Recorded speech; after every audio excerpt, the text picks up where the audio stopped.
Oke teman-teman, bukan terong yang kali ini saya akan review, karena terong sudah saya review sehari sebelumnya, 25 hari setelah tanam. Tapi saya akan mereview ini sebelah bawah. Ini sebelah bawah adalah yang akan saya tanami mentimun ya teman-teman. Oke, kita ke sebelah bawah. Mohon maaf agak goyang-goyang kameranya. Nah ini ya teman-teman, tampak seperti ini. Kita jalan. Ini yang akan kita tanami mentimun ya teman-teman. Ini alhamdulillah sudah beres dalam proses pengolahan lahannya. Jadi untuk yang atas ini pertumbuhannya untuk tanaman terong sudah seperti ini. Dan ini kita mulai garap lagi untuk proses penanaman mentimun ya teman-teman. Mentimun ini yang akan saya tanam adalah jenis bandana. Jenis bandana itu adalah jenis timun hijau. Karena memang untuk timun putih itu memang bagus untuk lalapan, tetapi secara nilai jual itu cenderung lebih ke cepat tidak awet ya teman-teman. Artinya 2-3 hari sudah tidak bisa kita jual lagi. Tetapi untuk jenis bandana ini sampai 1 minggu tentunya kuat di pasaran. Itu yang kita targetkan untuk proses penanaman timun ke depan ya teman-teman. Dan sedikit saya akan mereview kembali untuk luas bedengan. Luas bedengan seperti biasa 100 cm dengan jarak antar bedengan adalah 60 cm ya teman-teman. Dan kemudian untuk tinggi bedengan adalah 40 cm karena sekarang di kondisi musim hujan. Dan kemudian untuk review kembali untuk proses pemberian pupuk dasar. Jadi sekali lagi saya tekankan, kunci sukses budidaya tanaman adalah pupuk dasar atau pupuk kandang yang baik dan benar. Jadi ini adalah sama saja dengan kita menggunakan pupuk untuk tanaman terong. Jadi pupuknya ini adalah jenis kotoran ayam petelur. Tetapi untuk yang ini saya tidak melakukan proses pencampuran dengan kotoran kambing. Ini hanya murni untuk kotoran ayam petelur saja. Kotoran ayam petelur ini kita campurkan dengan sekam saja. Dan sekamnya pun ini sekam padi bakar dan sekam padi yang sudah membusuk.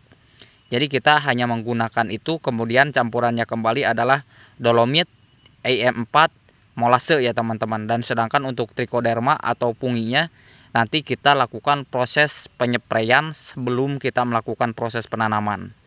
Dan kemudian juga masih ada yang bertanya, katanya bang, kalau sudah seperti ini diamkannya berapa lama, kan seperti itu pertanyaannya.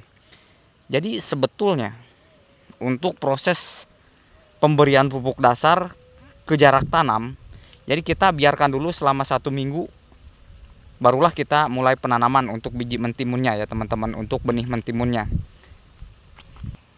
Dengan tujuan adalah meskipun fermentasi kotoran hewan yang kita lakukan itu sudah baik dan benar, karena konsep yang kita tanam itu adalah dari biji mentimunnya.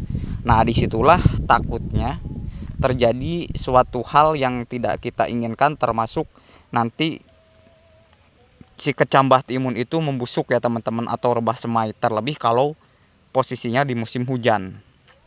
Jadi kita berikan dulu pupuk dasar seperti ini, biarkan 1 minggu, barulah kita melakukan proses penanaman seperti itu ya teman-teman. Dan memang untuk penampakannya seperti biasa kurang menarik.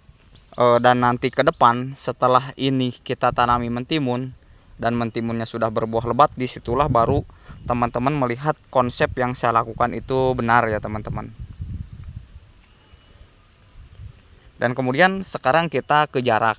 Untuk jarak ya teman-teman, dari jarak lubang tanam yang satu ke lubang yang tanam yang lainnya, untuk tanaman mentimun saya gunakan jarak hanya 50 kali 50 cm.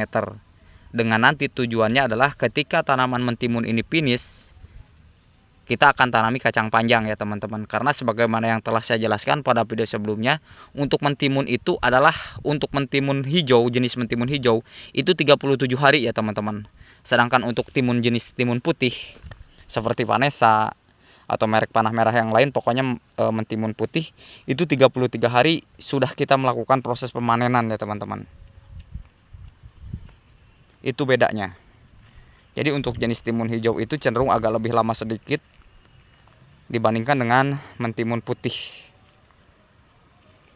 Jadi intinya adalah dalam proses pengolahan lahan, baik proses penanaman terong, penanaman cabai, atau penanaman tanaman horti yang lainnya, kunci suksesnya adalah ada di saat kita melakukan proses pengolahan lahan. Kalau kita tidak benar dalam melakukan proses pengolahan lahan, ya ke depan tanaman kita tidak akan sebagus yang saya miliki, sebagus tanaman cabai yang saya miliki seperti ini.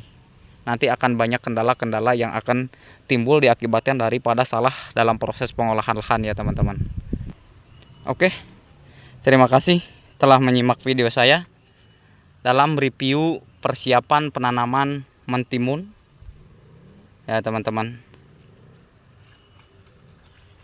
Kurang lebihnya mohon maaf, dan jika ada pertanyaan silahkan di kolom komentar tentang tata cara bagaimana untuk budidaya tanaman terong, tanaman cabai, dan tanaman horti yang lain ya teman-teman.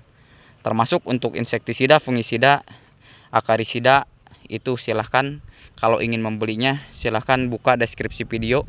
Di situ saya sudah sematkan untuk pengendalian jamur, pengendalian hama trips atau tungau. Di situ sudah saya sematkan ya teman-teman. Oke, sekali lagi terima kasih telah menyimak video saya. Semoga bermanfaat, kurang lebihnya mohon maaf. Tetap semangat. Para pejuang pangan nasional, tanpa pangan yang cukup maka bangsa dan negara tidak akan maju ya teman-teman.